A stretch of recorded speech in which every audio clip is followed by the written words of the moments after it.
जानकारी होनी चाहिए कि कैसे आग बुझाई जाए। दूसरा मंदिर बंद थी, टीम के लिए ये 24 घंटे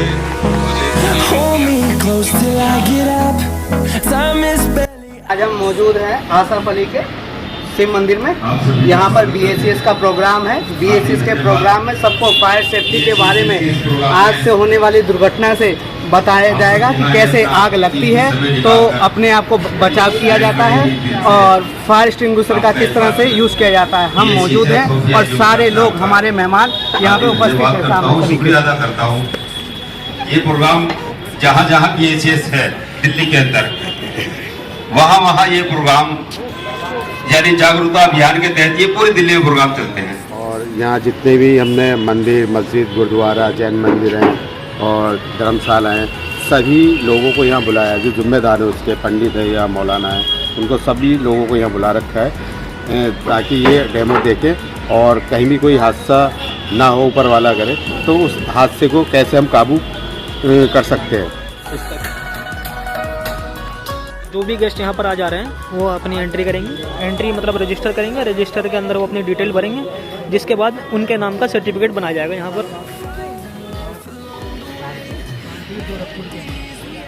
पंडित जी, आपके अनुसार मंदिर जैसी जगह पर ये आग और बिजली के बारे में पता होना और इनसे बचना कितना ज़्यादा ज़रूरी है?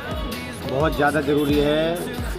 100% क्या कहें, 200% ज़रूरी है। ज़रूरी इसलिए है क्योंकि यहाँ पर भाई जोत जलाई जाती है और भी कार्यक्रम होते हैं और कभी कभार भीड़ भी हो जाती है। ऐसे अवसरों पर ये ज़रूर जानकारी होनी चाहिए कि कैसे आग बुझाई जाए और सतर्कता कैसे निभाई जाए। ये बहुत ज़्यादा ज़रूरी है।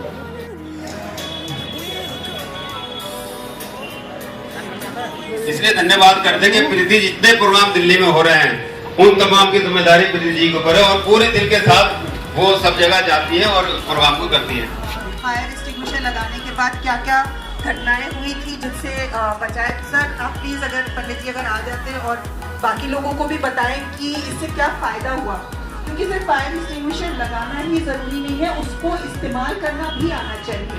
पंडित जुगल किशोर जी के लिए जोरदार तालियां बजाएं, इसलिए कि यहाँ की जो तंग गलियां हैं, यहाँ जितने गलियों में मंदिर हैं हमें नहीं मालूम था। हमारी टीम जब आती थी, सोफिया की टीम जब आती थी, तो पंडित जी ने, जुगल किशोर जी ने हमें पूरा अपना सहयोग दिया और गली गली में जाकर जहाँ जहाँ मंदिर थे वहाँ पूरी हमें सपोर्ट देकर स्कूटी पे बिठाकर वहाँ हमें ले जाते थे और सिलेंडर लगवाते थे।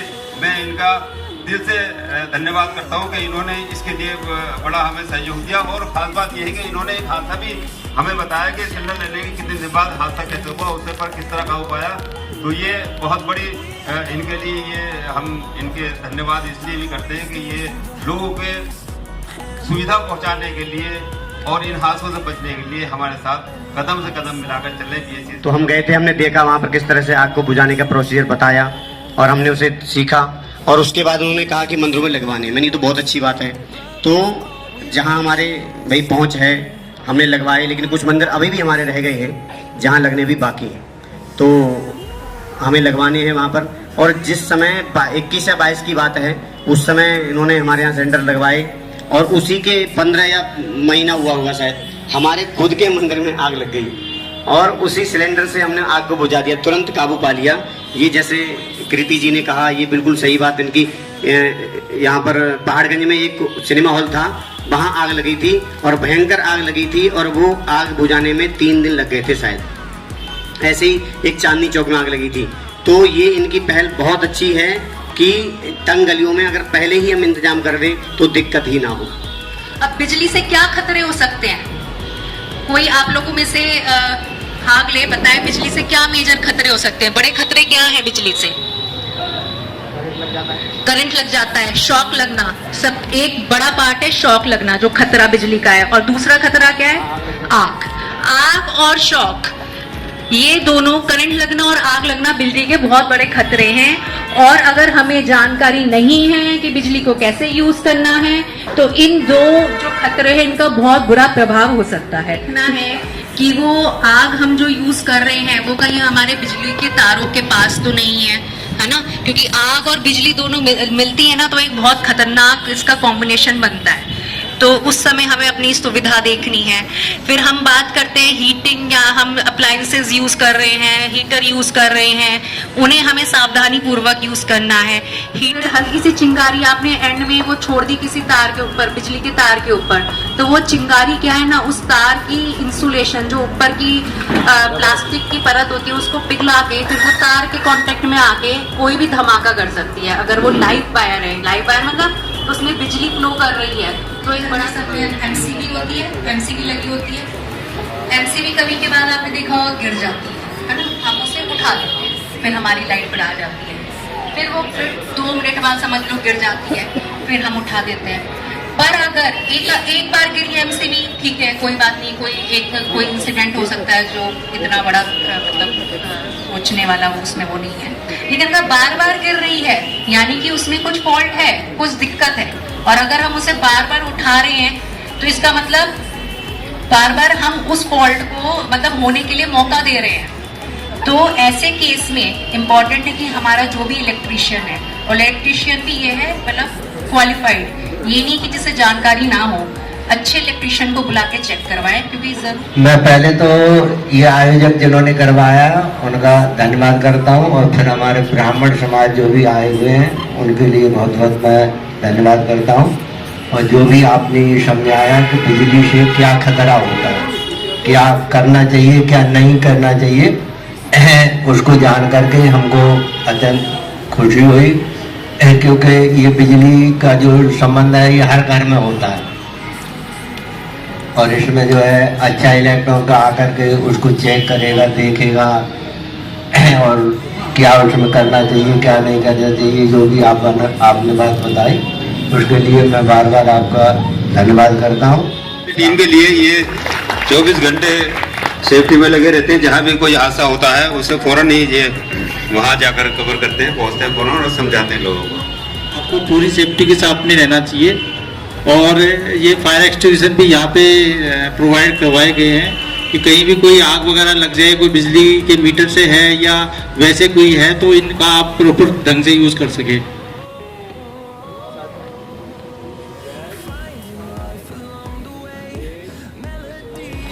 ओके, पीछे हम लोग आपको डेमो दिखा रहे हैं फायर एक्सटिंग्विशर के बारे में। बताया सारे सिलेंडर के ऊपर ABC इस तरीके से अक्षर लिखा होता है, हर का अलग मीनिंग होता है। जब हम A बोलते हैं तो उसका क्या अर्थ होता है? ये प्रकार की आग, जैसे लकड़ी कोयला का, जैसे लकड़ी कोयले की आग के लिए सिर्फ A टाइप का सिलेंडर भी उपयोग किया जा सकता है। पासा ये देखिए, ये गेज जो दिखा रहे हैं ये रेड पे नहीं होना चाहिए, ग्रीन पे होना चाहिए, जिससे आपको पता रहेगा कि आपका फायर एक्सटिंग्विशर सही कंडीशन में है, इस्तेमाल किया जा सकता है। देखते हैं कि आग लगती है अभी इसमें, जैसे कि मैंने पहले भी बोला था, हमारा मकसद है आग जब शुरू होए उसी समय उसको कंट्रोल करना। तो आग बुझाने का सबसे बेसिक नियम, जहाँ पे आग लगी होती है थोड़ा पीछे खड़े हो जाइए।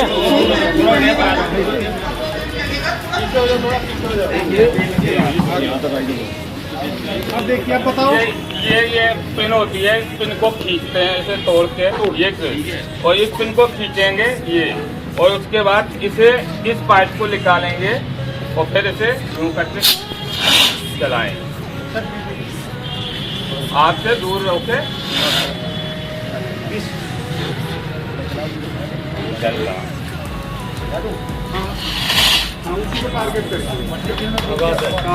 क्या बात है? आप लोग भी आगे बढ़िए, कोशिश करिए।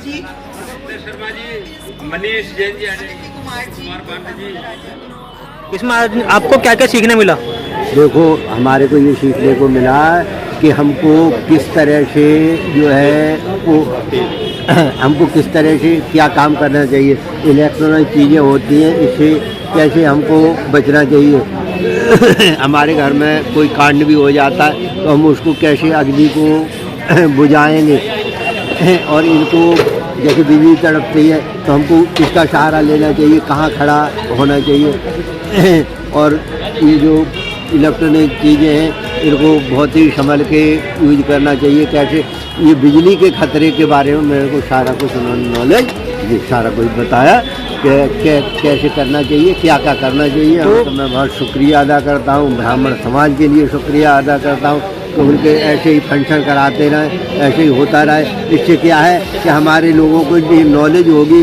कि जिस चीज़ से अब हम अपने वेद मंत्रों के द्वारा जो कराते हैं उसमें हमको विश्वास होता है ये चीज़ है, इसमें आप लोगों को विश्वास है। मैं कुछ जानता नहीं, आपने समझाया उसको हम समझे और जो सारा मैंने। शुक्रिया पंडित जी। ESES और शोपिया ने जो साथ में मिलकर उपक्रम चलाया है कि मंदिर, मस्जिद इत्यादि जगहों पे भी जो फायर सिलेंडर उपलब्ध करा रहे हैं, ये एक बहुत ही सराहनीय पहल है, क्योंकि ये वो क्षेत्र हैं जहां हमारा देश अवसरों उत्सव का देश है। यहाँ प्रत्येक उत्सव पर प्रत्येक जगह बहुत सारी भीड़ हो जाती है और ये भीड़ होने पे कोई भी दुर्घटना कभी पूछ के तो आती नहीं हो, तो किसी भी समय घटित हो सकती है।